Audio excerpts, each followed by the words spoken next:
Mi hijo embarazó a mi vecina, y ella le lleva más de 20 años. Una relación prohibida, una diferencia de más de 20 años y un embarazo inesperado.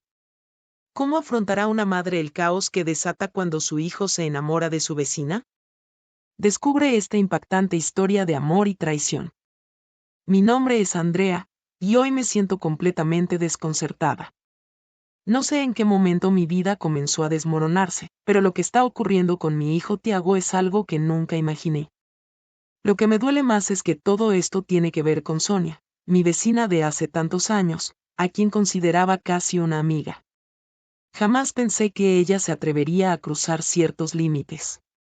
Todo empezó hace unos meses.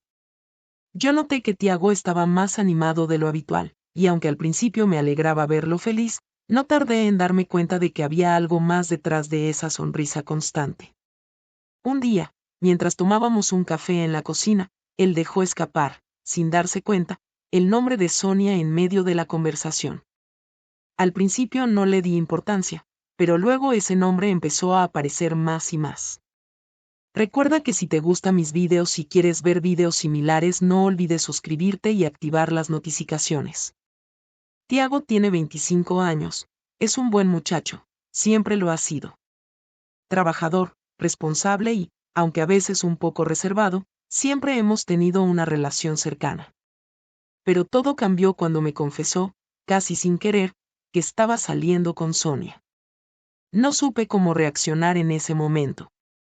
Sonia es una mujer de 47 años, soltera, y nunca pensé que podría fijarse en alguien tan joven como mi hijo. Mi primera reacción fue de incredulidad. ¿Cómo podía ser posible? Intenté hablar con él, explicarle que esa relación no tenía futuro, que Sonia estaba en un momento de su vida muy distinto al suyo. Pero Tiago no quería escuchar. Estaba convencido de que lo que sentía por ella era amor verdadero, y eso me asustó. Cada vez que intentaba hablar con él, la situación se volvía más tensa.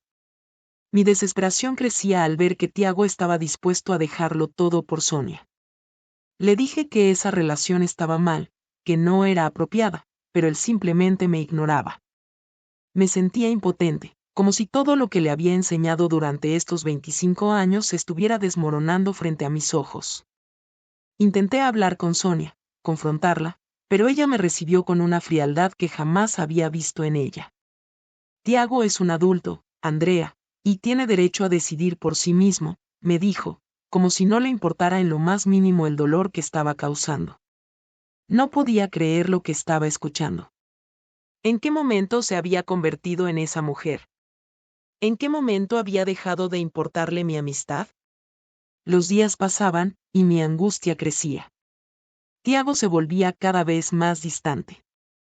Ya no hablábamos como antes, y cuando lo hacíamos, era solo para discutir.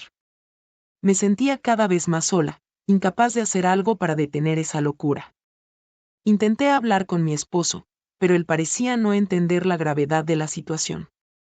Es solo una fase, ya se le pasará, decía, pero yo sabía que no era así. Entonces, un día, todo empeoró.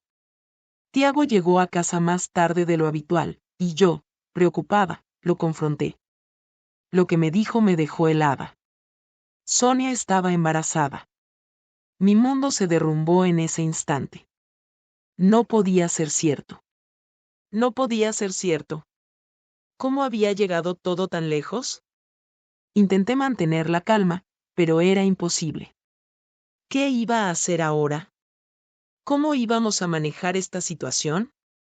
Mi hijo, apenas un hombre joven, iba a convertirse en padre, y no de la mano de una chica de su edad, sino de una mujer casi 20 años mayor que él. Una mujer que, por encima de todo, yo había llegado a despreciar por lo que estaba haciendo con mi familia. Tiago estaba decidido. Quería quedarse con Sonia, formar una familia con ella. No importaba cuánto le rogara, cuánto intentara hacerle ver que estaba cometiendo un error, él seguía firme en su decisión. Me sentí traicionada, como si mi propio hijo me estuviera dando la espalda. Las semanas que siguieron fueron un infierno. Mi relación con Tiago se deterioró por completo.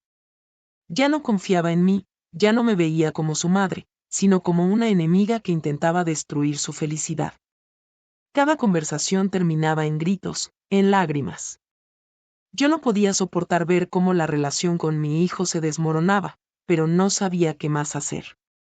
Intenté buscar ayuda, hablar con amigos, con familiares, pero nadie parecía entender mi desesperación. Todos decían que debía dejar que Tiago tomara sus propias decisiones, pero ¿cómo podía hacerlo cuando veía que estaba caminando hacia un abismo? Me sentía tan sola, tan perdida.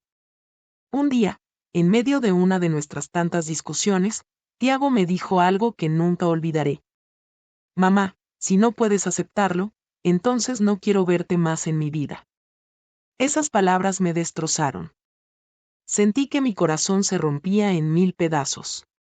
Mi propio hijo, a quien había criado con tanto amor, me estaba apartando de su vida por una mujer que apenas conocía. Desde ese día, las cosas nunca volvieron a ser las mismas. Tiago se mudó con Sonia, y nuestra relación quedó rota. No pasaba un día sin que pensara en él, sin que me preguntara cómo estaba, pero el orgullo me impedía llamarlo. ¿Cómo iba a enfrentarlo después de todo lo que había pasado? ¿Cómo iba a aceptarlo de nuevo en mi vida después de todo lo que me había dicho? El tiempo pasó, y me fui resignando a la idea de que había perdido a mi hijo. Sonia dio a luz a una niña, y aunque deseaba conocerla, nunca me atreví a dar el primer paso. El dolor era demasiado grande. Mi hijo había elegido un camino que lo alejaba de mí, y yo no sabía cómo seguir adelante. Pero un día, cuando menos lo esperaba, recibí una llamada. Era Tiago. Su voz sonaba diferente, como si algo hubiera cambiado en él. Me pidió que nos encontráramos, que habláramos. Aunque mi corazón estaba lleno de resentimiento, acepté. Nos vimos en un café, y al verlo, no pude evitar las lágrimas. Tiago también lloró. Me pidió perdón, me dijo que había sido un idiota, que no sabía lo que estaba haciendo. Sonia lo había dejado, llevándose a su hija con ella, y él se sentía perdido. No podía dejar de pensar en todo lo que había perdido por seguir un capricho, por no escuchar a su madre. No le dije te lo dije, aunque lo pensé. En lugar de eso, lo abracé, porque aunque todo había sido un desastre, seguía siendo mi hijo, y nada era más importante que eso. A veces, la vida nos lleva por caminos que no entendemos, pero al final, lo único que realmente importa es la familia. Y aunque la herida todavía duele, creo que podemos encontrar la manera de sanar juntos, de empezar de nuevo. Recuerda suscribirte para escuchar más historias similares.